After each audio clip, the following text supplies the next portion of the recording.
What's up, everybody? We wanted to take a quick moment to remind each of you to please like, share, comment, subscribe to the podcast. Tommy, Ring that bell. ring the bell. It goes a long way to support the podcast. Besides that, Tommy and I offer online coaching. The links for that will be below. The link for my merch store will be below as well. And without further ado, we bring to you a Thinking Man's podcast. A Thinking Man's podcast.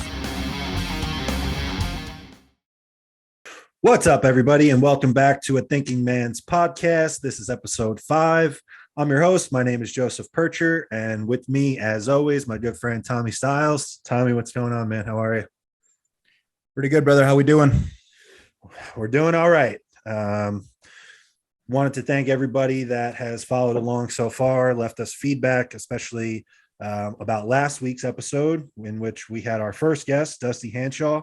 That's a big thanks to you and your relationship that you have with him, Tommy. Really cool episode. Really cool to see some of the feedback that people provided. So that's something I think that will probably stick as a recurring schedule once every 4. And with that, we put out some question boxes so that we could engage a little bit further with all of our listeners. So Tommy and I both put up a call out for questions on Instagram. A few of you left comments on the YouTube as well, which is always a big piece of support that we hope to get. So we're just going to dive right into them. I think we have some quick hitters that we're going to get to and kind of run through first. And then there's some, a little bit deeper questions or more circumstantial questions that we can get into. Anybody that's listened to this podcast knows how long-winded I can be. So we're going to save those for the end. So I'm going to pick a question that I have, and I'll kick it over to Tommy first because I thought this was a good one. So first question that I got, and this actually might be a little bit longer, but that's okay.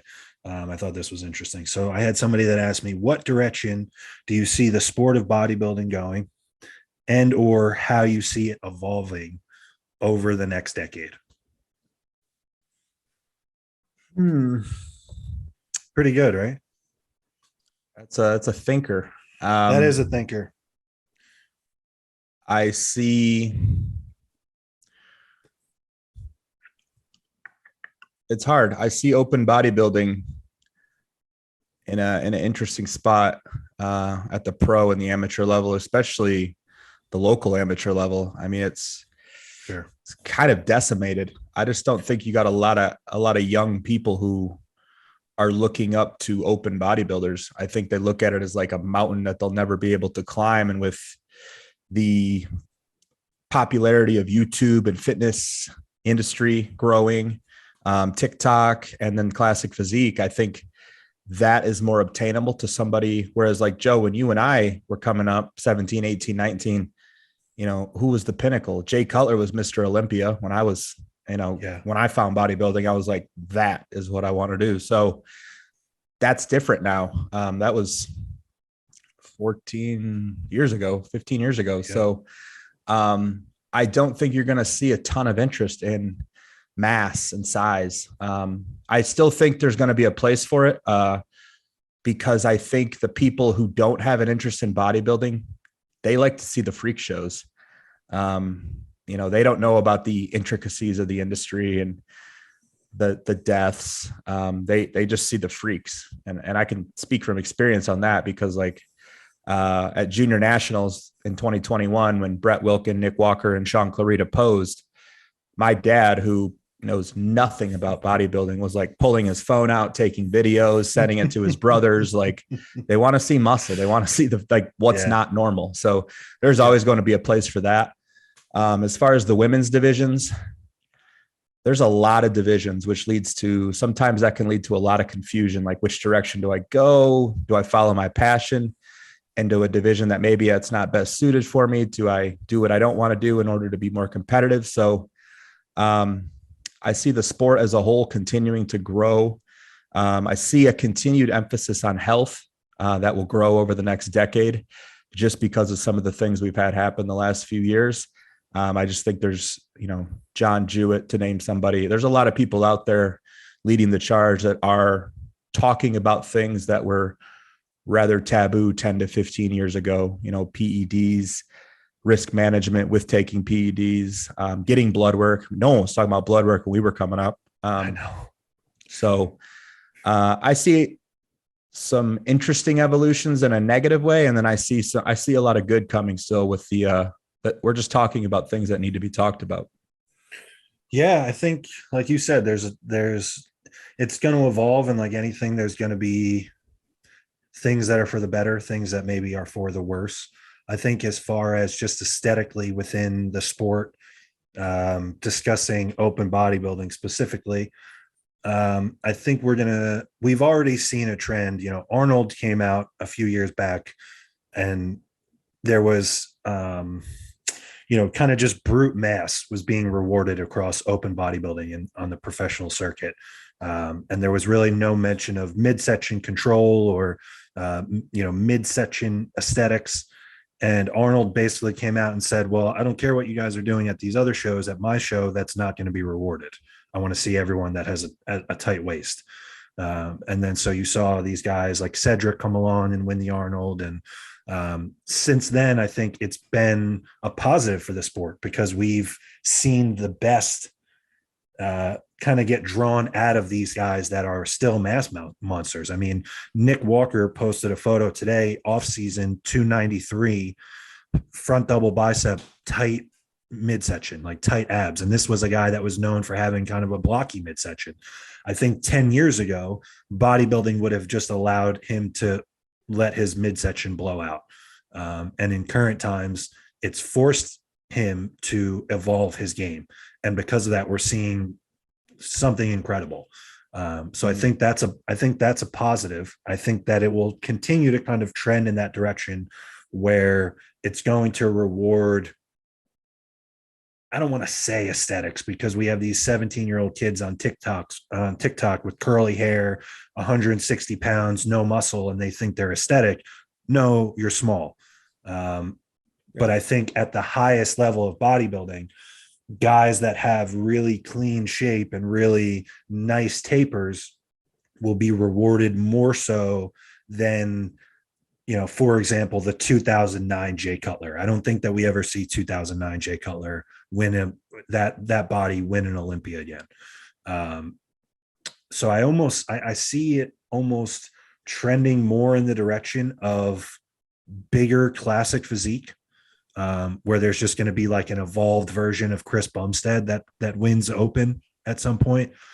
But with that, so the guys might be somewhat smaller, but you had mentioned the health. I think that's going to play a role in it as well. If these guys aren't gassed to the gills 24/7, 365, it might lead to a smaller but healthier, more mainstream look. Now, of course, you and I love the freaks. Some of the older heads that listen to this are going to love the freaks. But I think it's just inevitably the sport is evolving and changing.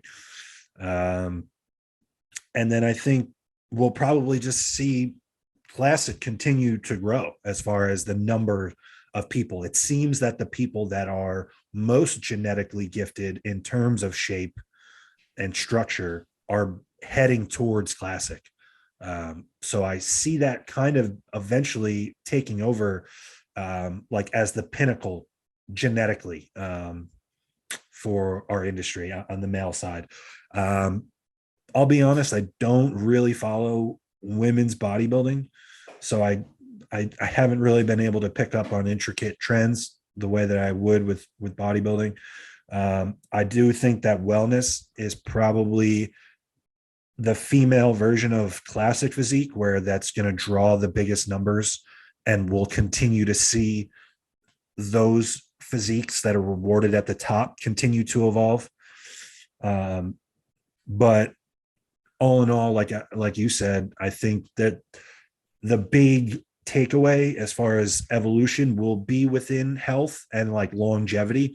And who knows, maybe as I say this and it requires people to be smaller, who knows, maybe if people are in the game longer because they're healthier, we might get we might continue to get mass monsters. It will just take longer.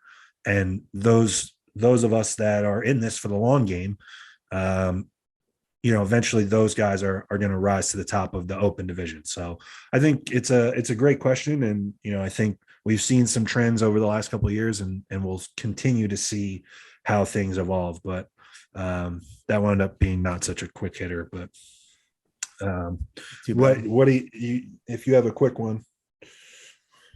Yeah. What are some healthy traditional bodybuilding foods that you do not like? I don't really mess with like sweet potatoes at all. I know that was like a staple back in the day. I can't really do potatoes at all, especially like when I'm trying to grow, because the volume is just going to wreck my stomach. So I can't really do sweet potatoes. Man, that might be really the only one. What do you have? Excluding anything I can't do just because of digestion stuff. I don't like sweet potatoes. Same thing. Okay. I eat them every day, but I don't like them. Okay. Bananas. I despise bananas, man. Yeah. Is it a texture thing? It's a texture and just the aftertaste. But again, it's something I have post-workout, blended up in a shake. So I understand the value of the micronutrients and the fiber and the potassium involved. Same thing with sweet potatoes. Not really a huge fan of green vegetables in general. What do you do for veggies then? I have spinach, asparagus, green beans, but I'm just like a lot of, and this, I think it's kind of cool to touch on, because a lot of the, like, people wonder, like, how do you, sometimes you have to do stuff you don't like in order to get where you want to go. Like, if I only ate what I liked, I probably wouldn't, outside of the core proteins and stuff, I wouldn't body. Like, I really only like jasmine rice, but there comes a limit with that of how much you can have. So, that's right off the top of my head. That's it. Recently I thought I didn't like avocado, but I'm actually growing pretty fond of that. Okay. Yeah, that's pretty. Avocados are tasty. I'm just okay. So I'll use this term lazy a lot about myself, but looking at it, it's also like efficiency. I think like avocados take a certain level of work, like to cut them out, make sure you eat them within a certain time so that they don't go bad. Like, I just use whatever is easiest. So like extra virgin olive oil is super easy. It just sits in a bottle. I pour it out when I need it, and that's that. Now, if I could just hit a button and produce a bodybuilding meal, it would probably include avocado, but it's one extra step that I'm just not willing to take. So here's a hack. They have these little avocado cups. Dude, I just saw one yesterday for the first time ever at my grocery store. 50 to 60 grams of avocado in the cup. No cutting, no skins, no throwing avocados up. Though? How long does it not per your diet, but like if it sits in the fridge for a week, how long before it goes bad? Well, I use the cup in one meal. I mean, I use at least 50. It's 50 grams of avocado, which isn't that much. Oh, no. Okay. All right. Okay. Yeah. So so it's like a little one serving. I saw one at the grocery store. Fucking brick of pre-developed. Yeah. These are like little, like snack pack serving puddings, cups, but snack pack of avocado. Okay. Yeah. I would probably be down for something like that. I'm trying to think what else. Surprisingly enough, I enjoy some veggies. I don't mind having some like green beans, like you said, snapping into. But that's a good question. Any proteins you don't like? Are you a fish guy or no? I can't do like tilapia. I can't. It just grosses me the fuck out. Same. I'm not a tilapia guy. And knowing like what it is and like how gross it is, like I just would never put that on anybody. But I'm pretty much otherwise I'm kind of a dumpster when it comes to eating. Like I'll eat it all. Like I'll eat salmon, I'll eat shrimp, any steak or ground beef. I had one prep where I ate the first prep that I did my own diet, and I did ground turkey basically for 6 meals a day for about, I don't know, 18 weeks or something. So I'll probably never eat ground turkey again, because that just traumatized me. And like you would get like, you'd bring it to work or whatever in a Tupperware, and you'd get that like gelatinous fucking gook at the bottom of it if it sat for a little bit, and you'd eat it anyway because you were starving. Oh Yeah, no, I'll never do that again. That was a good one though. So I got another quick one. So I had someone ask, kind of a general question, but I think it's something that will probably help people to hear. This person's has asked, what do you do when you feel discouraged?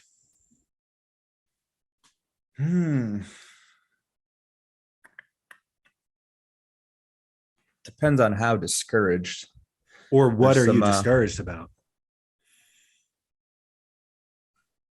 I guess something like injuries maybe is something I could relate to. Sure. Like you feel like you can, one little thing can create a ripple and allow you to take a minor discouragement and cascade it into something big, into potential depression if you allow it. So for me, I just try to focus on gratitude and usually can snap myself out of it. Maybe kick into some music, find a way to be still, just appreciate what's around me. I mean, I live in a beautiful state. So almost like a way to distract myself from whatever it is I'm discouraged about. Yeah, that's good.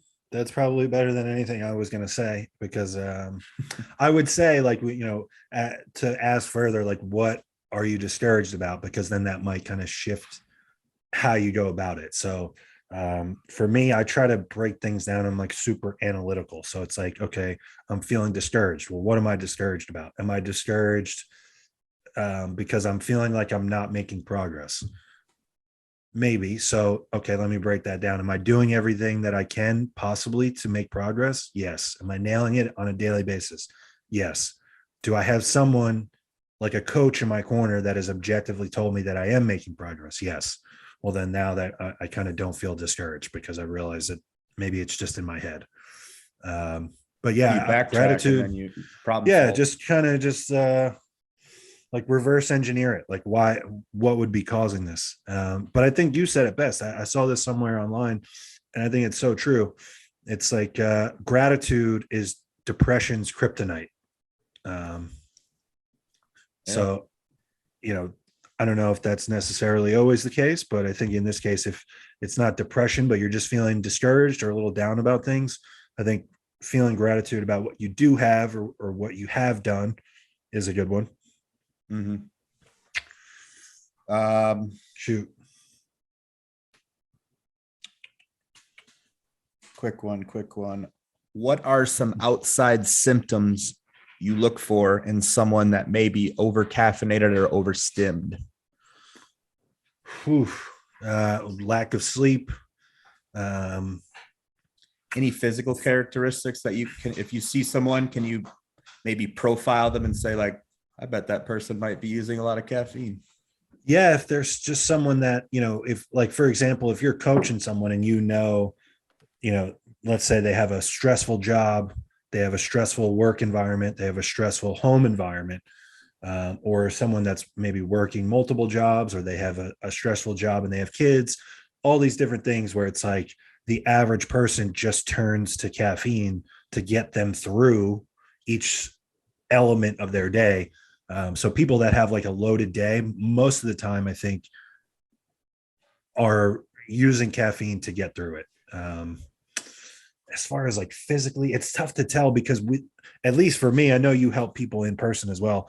I train everyone online. All my people are online. So as far as like pinpointing something physical on somebody, I'm kind of at the mercy of what feedback people are providing me. Right. What about you? What do you see when you hear that question? Well, I just, bags under the eyes. Oh yeah. Okay. Yeah. Pinpoint pupils. Yeah. Kind of beady. Maybe they're beady with their eye contact, darting left to right, up and down. Yeah. Their if they're jaw talking, swinging. Yeah. Yeah. Just very like inability to be still, even in a situation that doesn't require movement. Yes. And these are all, this doesn't, like, if you do these things, don't listen to this and think I'm telling you use too much caffeine. I don't know. But I think maybe it's just because I've spent a lot of time seeing people, and, as a firefighter and just different things in my life, I people watch. I do things that I just always am like examining people and not judging them, but I just I people watch. So, you can just tell when like, you ever look at someone in their face and you can just tell like they're holding on to a lot of like they got a lot going on. Yeah. And so maybe they have a lot going on and they don't even use caffeine, but I'd be willing to bet that they're using that as a crutch to get through their days, especially with what we're talking about here, which is probably a contest prep scenario. Right. So those are some things I would see, but yeah, feedback wise, it's, mood swings, poor appetite in the off season, anxiety, and then caffeine is an addiction too. I don't think people realize that, like, it becomes habitual. Yeah. So examine your habits. Yeah. I just thought that was an interesting one, being able to tell when someone's over caffeinated. That is, yeah. You would definitely need those physical ones that you mentioned are spot on. Also for people that are just addicted to stimulants, period, whether it's like someone that's maybe on some type of prescription Adderall or any of these things, you see it.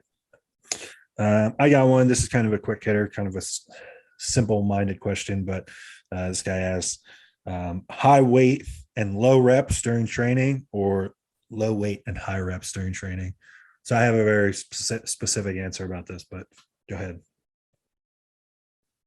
I like both. I don't think it's ever or. I think it's and. Exactly.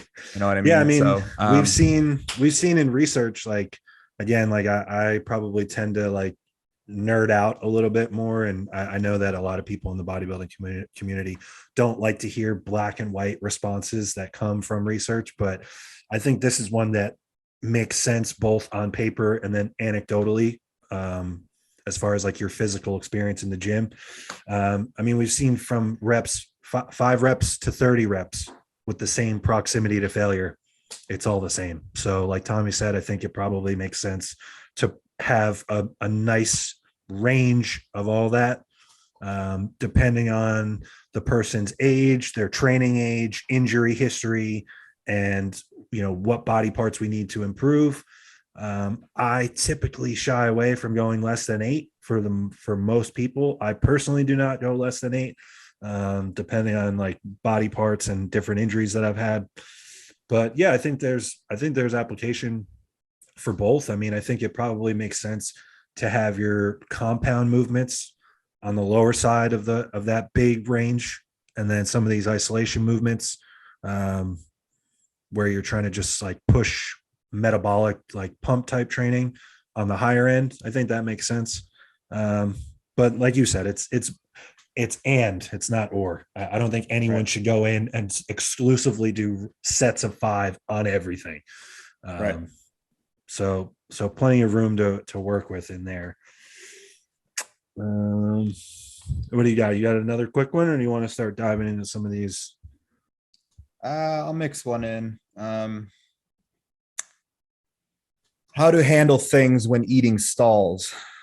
This person specifically says they get nauseous, they get anxiety about having to eat, and they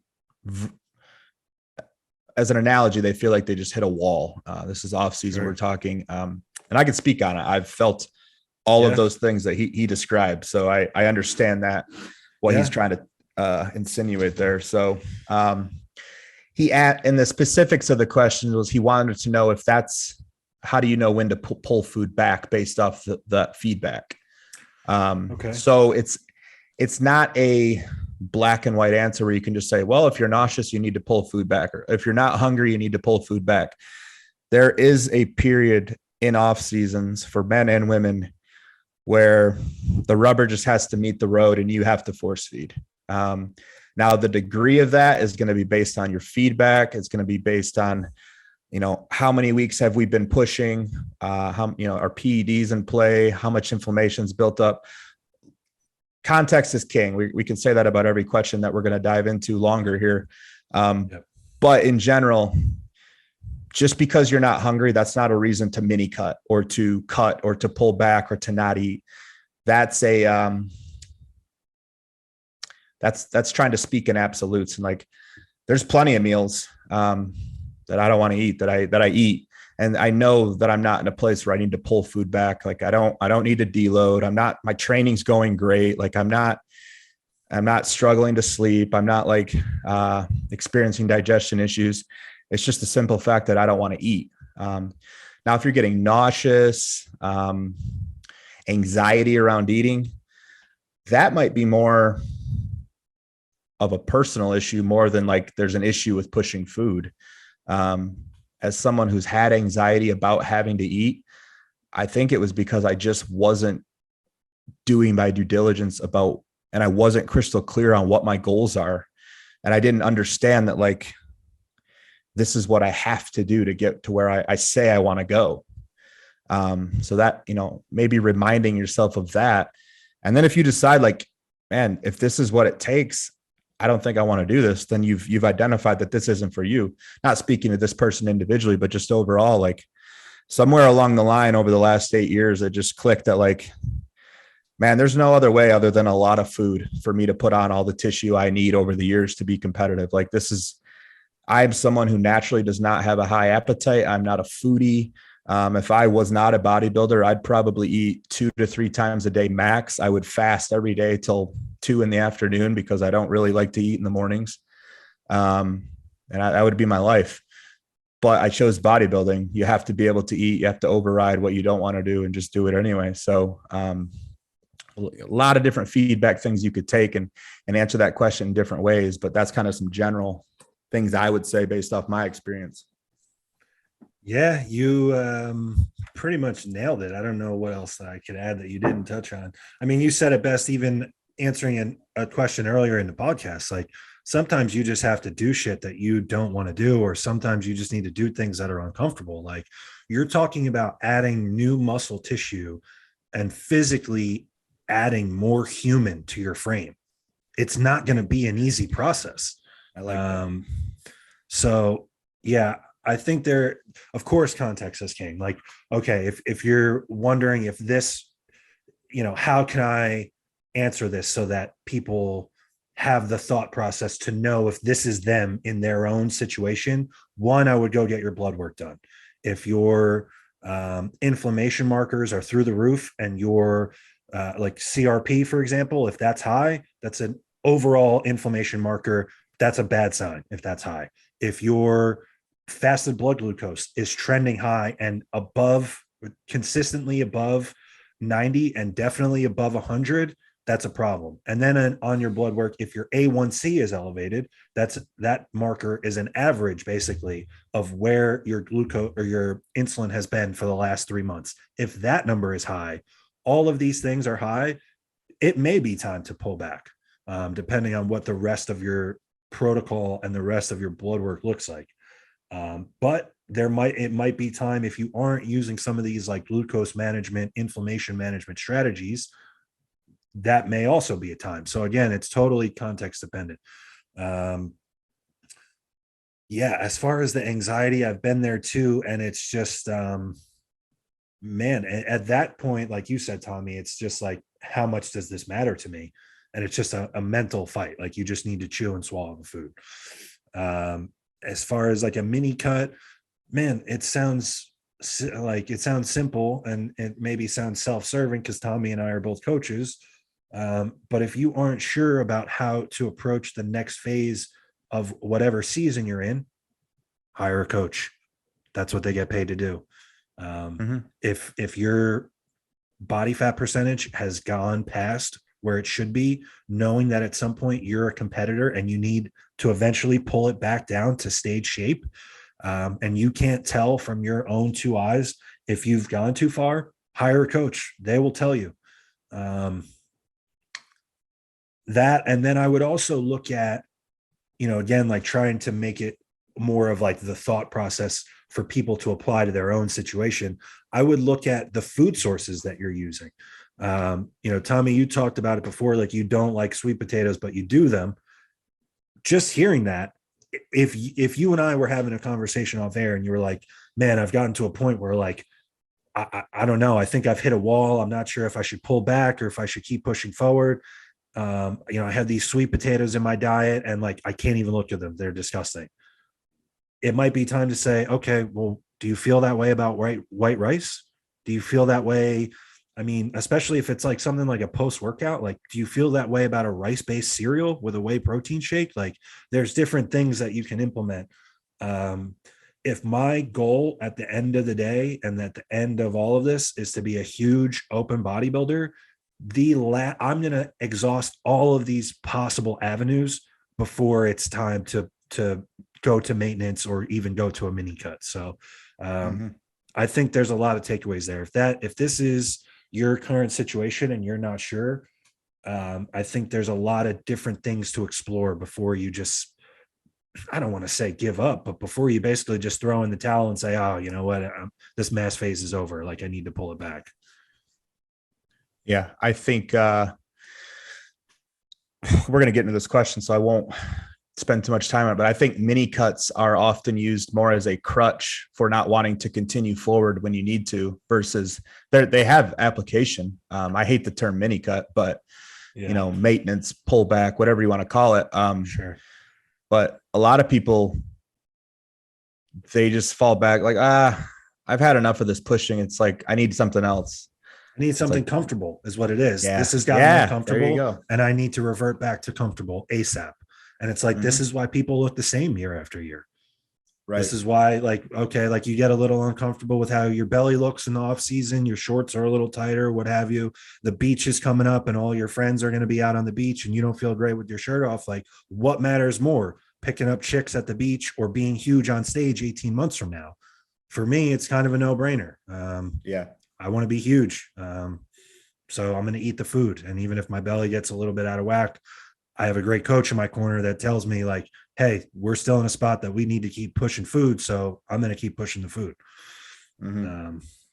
It just comes down to comfort. I think, like, we're trying to add more human to our frame. So that's a crazy process. If you zoom out of the bodybuilding industry and think about just making your body bigger from raw materials, it's a fucking insane process. So intentionally, most people, on purpose, if they're getting bigger, it's obesity. Right. We're doing it like we want this. No, calculated. Yeah. So that's pretty wild, man. Yeah. You got one? Yeah, I have one. So we had this comment on YouTube, and it's basically, I feel like the answer will be applicable to both. It's written as two questions, but it's basically one big question. So it's like, how do you and Tommy handle maintenance / holding phases during a mass? And then also, do you still try to grow during a mass if you have lower PEDs or a TRT phase, or do you just hold your body weight?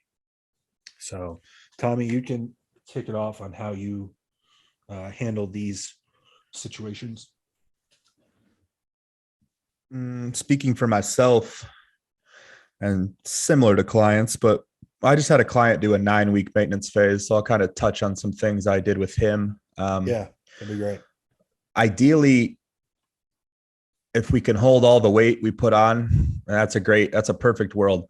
It's probably not going to happen. By the end, I would assume that probably 4 to 6 pounds is probably shaved off for whatever reason. It doesn't mean that we lost tissue. When we pull the PEDs or we lose that nitrogen retention, we're not going to hold as much fullness or pop to the physique. Protein water. Yeah, you know what I mean? So if anything, it's like we didn't intentionally try to cut, the client I'm speaking of, but he did get tighter and, his visuals look leaner because of the 9 weeks he spent in that phase. Now I know just for myself and working with other people that the minute we go back on even adding a little bit of anabolics back into the mix, within 3 weeks, he'll have that full pop and that look and that nitrogen retention back to his, he'll feel it within his training. That's the part about like that people don't understand is like, you have to go through that. You have to take that time off of the gear. What you do with the food kind of depends on the person. So He's naturally an ectomorph. If he misses a day of meals, he's losing 5 pounds. And I'm very similar. So we kept the food high. I didn't touch his food at all during it.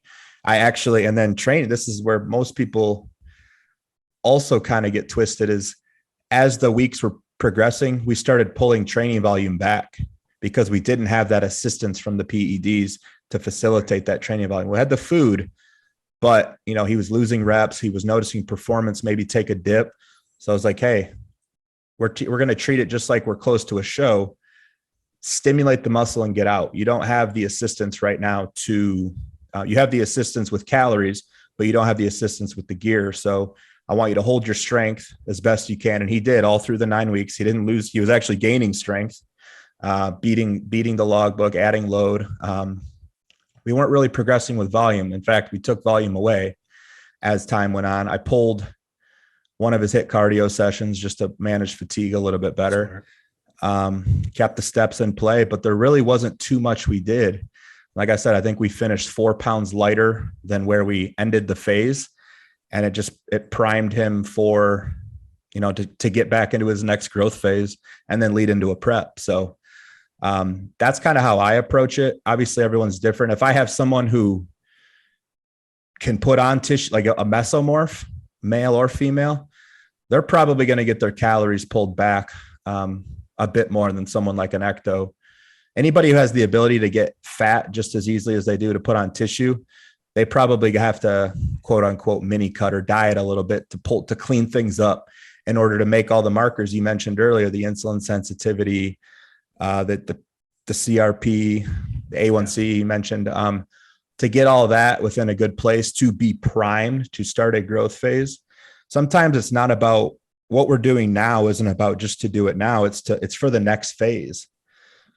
So that's 100%. What I try to, it's hard because a lot of guys come to me and it's like, all right, I'm ready to grow. Let's bulk. And I'm like, all right, well, the first thing we have to do is probably spend 8 to 10 weeks cleaning things up because if we go straight into a surplus right now, you will just pile on fat.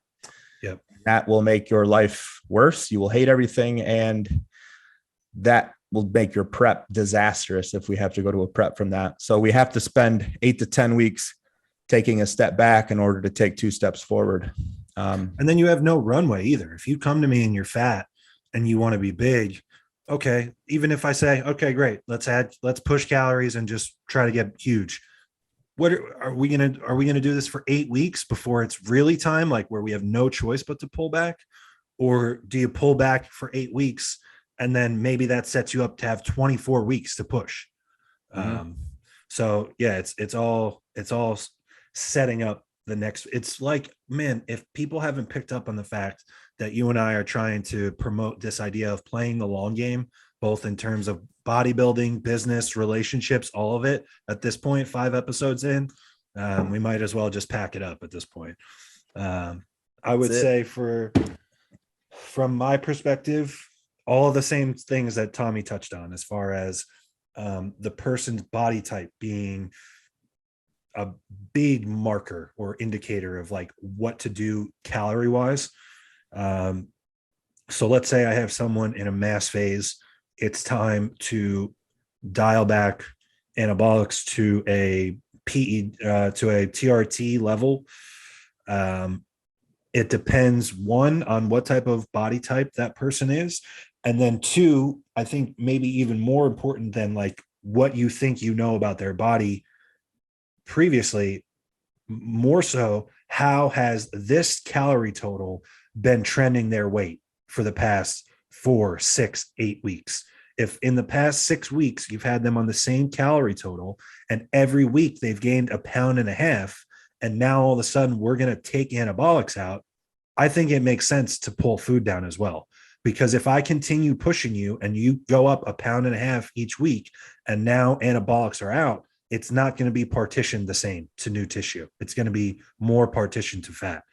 Now, I'm not going to say his name, but the person that asked this question, he'll know who it is when we read it. In his case, this is a guy that is super lean. He was an athlete. He's like super fast twitch. And we have to push a ton of food. So in his case, even pulling anabolics down to a maintenance level, I would take a similar approach to what you did with your client, Tommy, that you mentioned. I'd probably not touch calories until I had to. Like if we just left calories the same and naturally from anabolics being out, the weight kind of just halted, the weight gain just kind of halted naturally, great, we're in a good spot. If weight starts like ballooning, and like we've pulled volume down and we keep the same calories in and weight kind of balloons, then maybe we need to dial it back. Or not even if body weight balloons, but if you just appear visually softer in the photos, you probably need to dial it back. And then as far as the other half of it, so do you try to grow with lower PEDs or just hold weight? That kind of answers it. So I wouldn't be actively pushing in a phase where we've taken everything out. I would be using that to, like Tommy said a million times, I'm thinking about maintenance or, mini cut phase, cleanup phase, whatever. When gear comes out, it's because blood work was probably skewed or some of these other things that we talked about with appetite were skewed.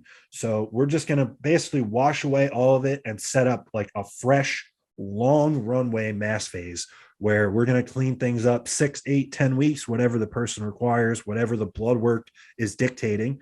And hopefully we do it right to where we set up, another 20 to 30 weeks where we can slowly and gradually push things forward without interruption. Potentially we could have just been ending a long phase and it wasn't, maybe we didn't necessarily hit a wall. It was just like, hey, no, it's just it's been 20 weeks. Let's, we've been pushing it. Let's get the blood work done and see what the effect of this push was. Right. And then we can be like, all right, this is where, this amount of gear left your blood work last time. We'll make the supplement tweaks to fix that and build on it for the next phase. And maybe we know now instead of 20 weeks, we can push for 24 while keeping health and risk management in play. So it's all like you said, it's all part of the bigger picture. And it takes a client to be able to see that with a coach, because going through the 9 weeks, like I wasn't changing anything. He was still updating as he was supposed to. The visuals, you're still looking good. I don't see you looking softer. In fact, you're looking leaner every week. Your weight's holding. Keep doing the same thing. Like I said that every week for probably 6, 7 weeks before we pulled training volume back. Like some clients would look at that like, oh, he's you don't have to have changes every single week. Like some coaches will change stuff just to make you feel like you're getting your money's worth. Like if you're playing the big picture and you understand the long game, not a lot should be changing for weeks and weeks and weeks. And then there may be periods where stuff, especially when you're pushing food, it might go up every week. The meal plan's changing to facilitate more calories. So as far as me, no, I don't, because the way I train, I just trained my face off for 18 to 24 weeks. I probably hit my all-time strongest. I've probably got some joint inflammation built up. Training stress is at an all-time high. I'm not putting on any new tissue by taking anabolics away. Tissue. We're talking new tissue. The best I can hope to do is maintain, get my body healthy and prepped for the next phase. So training volume, I pull way back for me. I'll pull my days down. I may take extra rest days just because maybe I just need a break from even like, cause I get obsessed with progression within my training. And maybe I just need to pull back from that for 8 weeks so I can gear up to do it again for 6 months. Yeah. Like just mentally, like be ready to go attack the logbook. Yeah. And that's a great point too, because you almost want to look at volume as like ammo, like how many bullets do I have left? And it's like, am I going to go ripping through a bunch of ammo when I'm not even creating stimulus for new tissue? Like, no, it takes an obscenely low amount of volume actually to hold tissue. Just to maintain, it takes very little. Look at some of these guys. For those of you that are bodybuilding fans that follow bodybuilding, look at what some of these guys are going through, retiring and trying to actively lose muscle. They are finding it extremely difficult to try to lose muscle. So it takes very little training volume to actually hold it. So if that's the case, man, in a maintenance phase where gear is down, food might be down, recovery in general, just my ability to come back from training stimulus is down, well, then it only makes sense to turn that down and save it for when things go back in. So, you think about setting up the long term, you can only do so much volume. So for example, if I'm trying to bring, my back up and I'm doing 20 sets of back a week over 2 sessions, and then I pull things back into a maintenance phase, I dial my food back, I dial my gear totally off. Does it make sense to keep doing 20 sets? No, because if I continue to do 20 sets all this time, and then I go to push again, what am I going to do? 24 sets, 26 sets? Like Right. where is the limit here? So I'm trying to get the most out of the least in all of it. So that maintenance phase kind of should be a time to reset all of it. It should be a time to reset how much food you need to grow, how much training volume you need to grow, and how much gear you need to grow. So after that maintenance phase, if I just put a little bit of each back in and I can grow again for 6 weeks before I have to add anything else, excellent, great. I don't need to change. I don't need to add shit every 2 weeks if I don't need it. But yeah, really, really good question. It kind of shed some light on some different thought processes and based on what season you might be in. And this is where, if you're someone who maybe you don't want to undertake all this on your own, hire a coach, because your coach they are your mapper. They are giving you the map to get to where you want to go. All you have to do is follow it. So you will therefore, assuming you have adherence, the buy-in will be there from you to take 8 weeks and understand that, like, hey, you aren't going to be setting records in the gym. Your pumps will not be as good as they were when you were on cycle. Nothing will be as good as it was because the variables have changed, but things will get that much better if you go through these 8 weeks. It's just like a deload.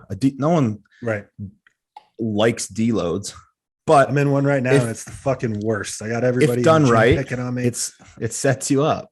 Yeah, it is. It's a great way to, it's essentially, if you zoom out and look at your whole year, like a training block, it's like a long periodization. I haven't really thought about it like that. That's a good way to put it. What do you got? You got one of these longer winded ones? That was a good question. Yeah, that was great. YouTube question.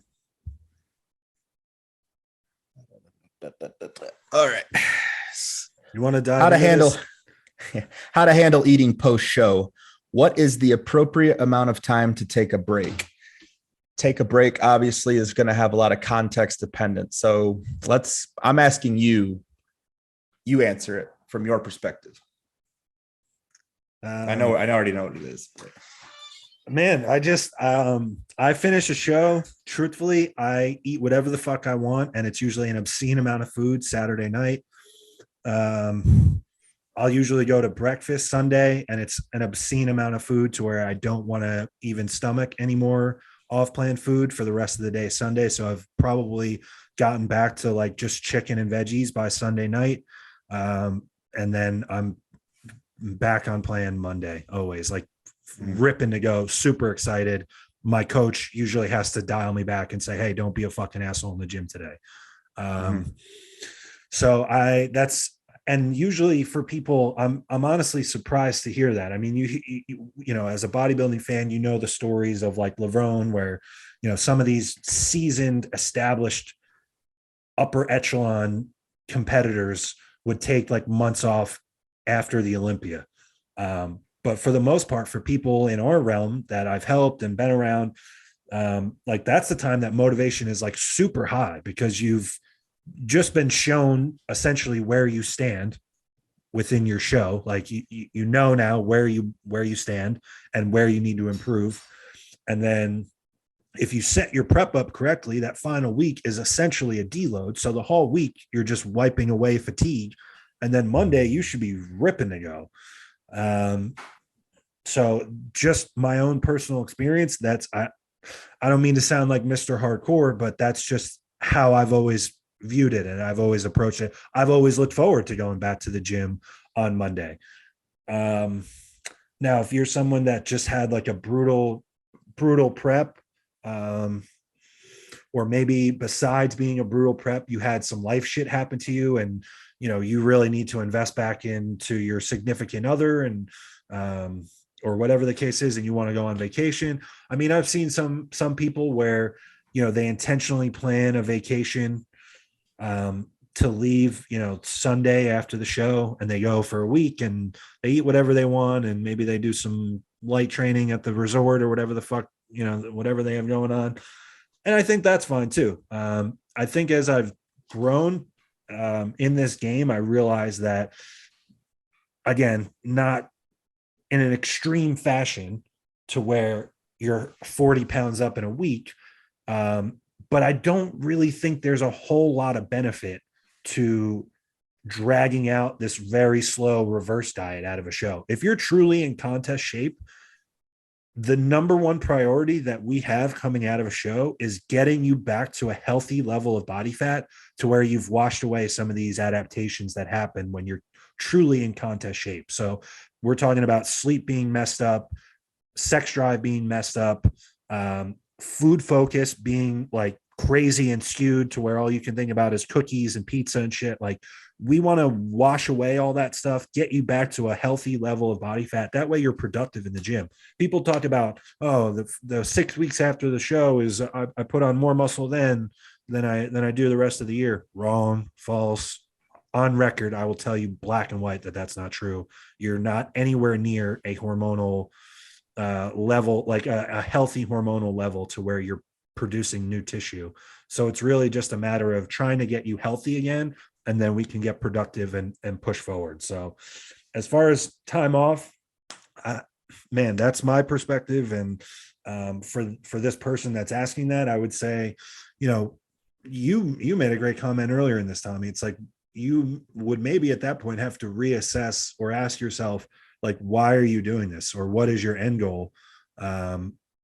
Because if it's like, you're just doing this to check a box and compete every year, but like, you're not getting better year to year. Maybe you just take time away and maybe it's not that big of a deal to you. But I personally am just not wired like that, and I couldn't live with myself like that. So yeah. What about you? What's your experience in this situation?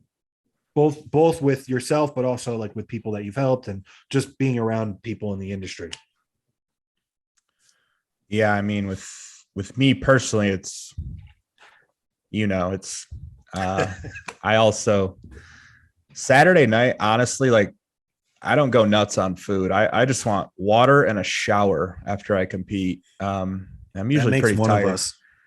Yeah. So I have the meal, maybe some extra stuff, but I know like food focus is high.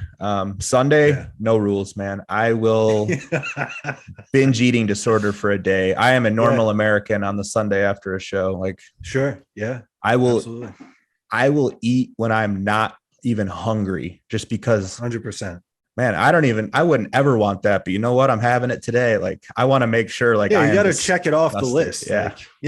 Like, done and dusted. Hell yeah. And then when I'm like miserable at 3 a.m. and I'm gassy and like I'm just bloated to the gills, like Monday, right back to it. I already have my plan. If I haven't hit the store already, if I had to travel, I'm hitting the grocery store and I'm hitting the ground running. Same.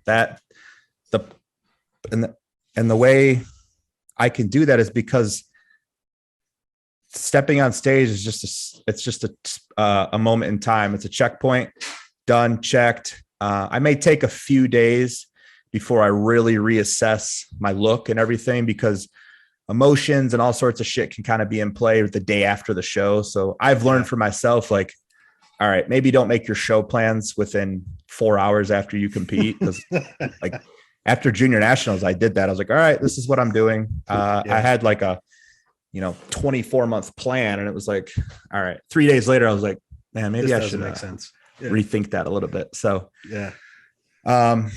but that first week I'm in the gym training. As I've gotten older, I've learned, like, I don't need to go back in and set records. I don't need to probably deadlift, RDL, squat. I don't need to do crazy things. Your body still is hydrating, and especially depending on if you were truly peeled, you probably need that first week. I probably have a training plan that I'm going to run coming out of the show. And that first week, I'll kind of run similar to like deload training. Like I just want to get in, get the movement patterns established, 50% of the weight that I know I could do at my strongest. Again, I'm not trying to fail. I just want blood moving. I want to enjoy training. And you're moving some of that food around too. Like you're pushing some of that food into the muscle. Yeah. The pumps are going to be painful. So kind of my rule for myself is like, if I get something so pumped that it like hurts, the session's done. I don't need any more. Like I'm not growing anymore. I'm not growing, period. But I did my job for today. So moving forward, and then it's just, there is no break for me. With clients, if they've adopted the mindset I try to put it in them, they're going to, cause like I will make sure they have their reverse plan probably 2 to 3 weeks before their show in their inbox. I will tell them, hey, I don't want you to look at this. I know you're going to anyway. I would, but it's there ready to go. So, so again, I am their mapper. I am any sort of anxiety they may have about the future. I take it away because you have your plan. All you have to do is follow it. If you are someone who just pushed really hard, and I see this more with females, and your calories get super low, and this isn't someone I worked with, I've just seen it happen to other people. High cardio, low food. Maybe there's someone who has a history of some sort of eating disorder already. They may have developed one now. That takes a little empathy, compassion, and finesse. It's not just like, hey, get back on the fucking plan. I may give them the option to have one meal off of the plan per day if they want. That way I'm giving them some autonomy and a choice. I may tell them like, hey, if there's something that you would have said no to in prep that you'd like to say yes to now, say yes, you earn that right.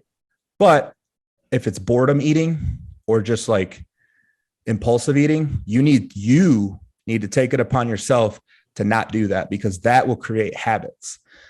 Post-show blues that you see people go through, that doesn't just, you wake up one day like, oh, I feel sad, I'm not in shape anymore. Like the actions you took for 8, 9, 10 weeks, or maybe shorter, depending on how hard you went, that led to that feeling.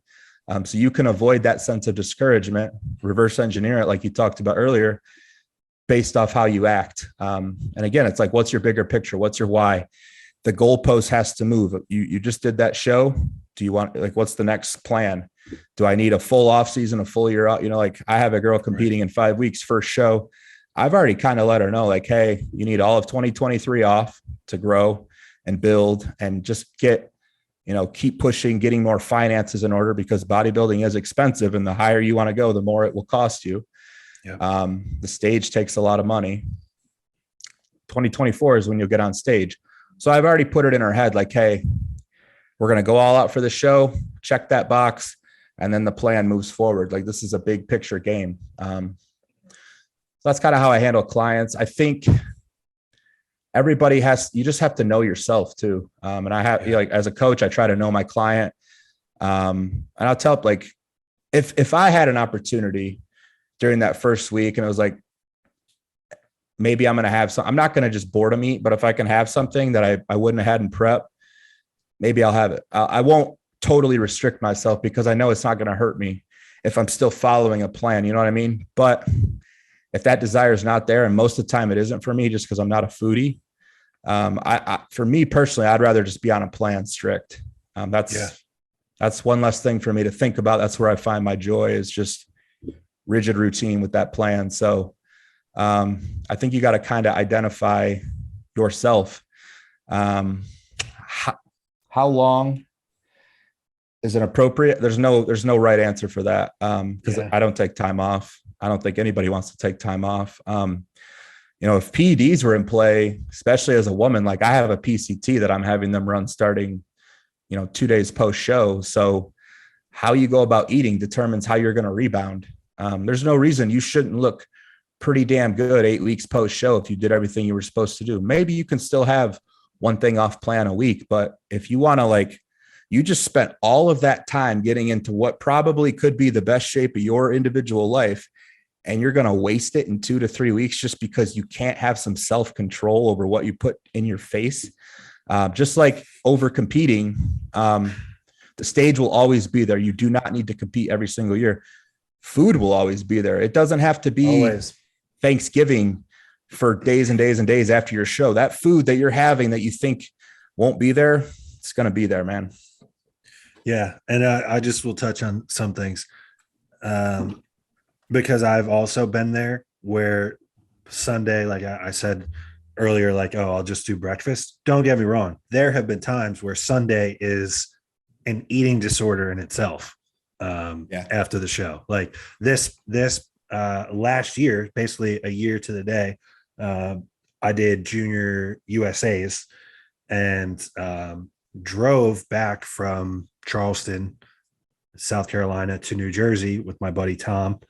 And it was like food tour of America. Like I stopped and got food in every state on the way back, to the point where I was just eating like just to feel the sensation of something going into my mouth. It was awful. But with that said, then Monday I'm back on the plan and it's like, hey, this shit matters to me more than anything. So I think it's also very individual because it's so psychological.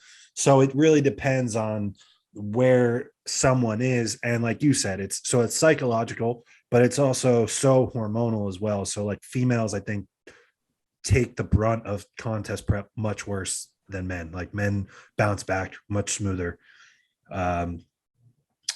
So yeah, it's just for that person that asked and for anyone that's listening, I think it's individual and you kind of need to know yourself. Like Tommy said, hopefully you have someone in your corner that knows you well as well. And you guys are able to come up with something that makes sense, both in terms of getting you mentally and physically healthy in the near term without compromising the things that you probably want most for yourself in the long term. I will say, I think it is completely irresponsible if you deep down in your heart of hearts know you're someone who struggles with impulsiveness with eating and you are stocking up on food leading into your show. That shit drives me up a wall when I see people showing up to the show with a suitcase full of goods. And I'm like, I did it. I did it my first show. I did it. I did it, dude. My first show, I thought it was like a rite of passage. I dieted myself. And by 2 weeks out, dude, I had a fucking pantry that looked like an aisle in Walmart by itself, bro. It was loaded with everything. But you live and you learn. Like at that point, you know, I'm up legit 40 pounds 7 days after my show. And my mother's ready to bring me to the hospital because my ankles look like my quads do. And, you know, you live and you learn. You never do that again. But yeah, like the ordering of cookies and good, like, I think you're setting that's, you know, I wouldn't give a crackhead who's an addict crack just to keep in his person. You know what I mean? If I just hold on to this for a rainy keep it day, in your pocket. Like, I just think you got to be smarter than that. If you know that about yourself. And if I know that about a client and I see that shit on social media, I'll say something like that's probably not your, I mean, you know, you're an adult, free will, but also like, you're not setting yourself up for success with moves like that. Yeah. Yeah. I think we're coming up on an hour. I forget exactly when we started recording, and that's on me as the host. That timer was 1 hour that went off. That was, oh boy, that was quite a bit ago. But we had that, we had our little intro. Okay. That was an hour from when we started the intro. So, okay. All right. So we got a minute because I fucked up about 6 times. So, there was one set of questions that we got on YouTube as well. And there's at least one of them that I really want to answer. So I know where, you know, this is going. I think we're making sure everybody was anonymous, even though that this was a public comment. So somebody left a YouTube comment with multiple questions on it. Awesome comment. Super shout out to that person. Out of the questions that they asked, this one was most intriguing to me. So I'm going to cherry pick it. So the question that was asked was, it says dinner party. You get to pick 5 people to invite, dead or alive, and you get to have a conversation with each of them. Who are they going to be? Now I thought about this question all day. I have a very particular list. I know Tommy said earlier that he was only at 3 when I talked to him about it. So I'll go. Maybe it gives you a minute to. Why don't you? Let's go. Let's one for you want one. to go 1 for 1? Okay. All right. That's fair. All right. So first, right off the bat, I'm going with Kobe Bryant. Okay. Well, all right. I'm Kobe's obviously on my list. Anybody that knows me knows I'm a diehard. So, all right, back to you. Okay, back to me. I'm going to go Dr. Jordan Peterson. Another good pick. I'm going to go Mike Tyson. Wow. Ooh. Iron Mike. Fuck. Okay. See, I had Kobe for that thing. Like I tried to get people from different sections that I was going to get something different from them. Like Kobe's got that killer in him, but maybe not quite as much as Iron Mike. So, all right. So I got Kobe, Dr. Jordan Peterson. I'm going to go, I think he goes by just a single name. This guy, his name is Naval. So he's a entrepreneur, investor, kind of modern day philosopher. Super, super interesting character. So he would be on my list. Not familiar with him, but Naval, I trust your judgment. After, yeah. All right, this is dark. He's dead, but Vincent Van Gogh. Okay. See, okay, so I knew that you were going to hit me with some shit like this because I'm not super like into. I'm not much of a history person, so everyone that I'm going to mention. Like I thought about some of these people, like I thought for sure you were gonna drop like Genghis Khan on me or something, like one of these like ancient names. I'm not that guy. I don't know any of these people. So all right, so I got Kobe, Naval, Jordan Peterson. Of course, I have to have Dorian Yates. If you're gonna give me the option, I have to. I mean, that's a no-brainer. He's obviously my goat too, but yeah, I'll keep it fun. I'll avoid picking the same as you again. So. I'm going to go Conor McGregor. Yikes. Okay. All right. Wow. So him and Iron Mike might throw down at your table. That might be the night of your life. I just think there's going to be, there's just a lot of like intent with Kobe, McGregor, and there's a lot Iron of Mike shit going on in that table. Yeah. So my fifth one is going to be a little bit off the beaten path. So my grandfather on my mother's side, he came to America from Ireland a month after he turned 19 by himself. And then while he was here, he had 15 children and provided for all of them. And then he passed away before I was born. So from everything that I've been told and from all the proof that I have, this was an exceptional man and a man of character. So I never got the chance to meet him. So I think that would be cool. He would be part of my 5. That is impressive. 15 children. No twins either. So wow. Yeah. Same woman. Brutally impressive. Yeah. It's a wild family. What was the age range from oldest to youngest?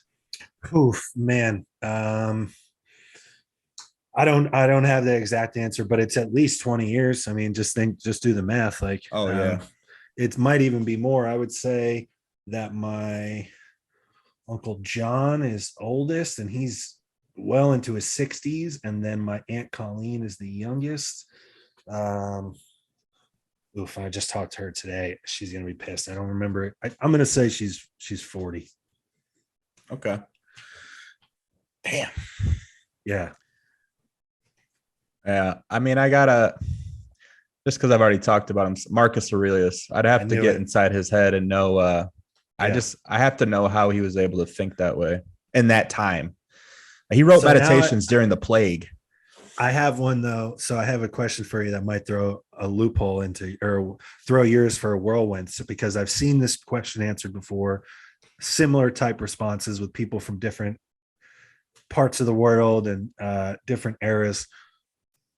So because you didn't mention that you would have an interpreter at your table, you're not going to have any idea of what 2 of these guys at least would say, right? Marcus Aurelius, wait, does he speak English? Yeah, it's just he's a Roman emperor, so it's very It's not like he's not talking like Mike Tyson. No, I know that, but is he speaking English?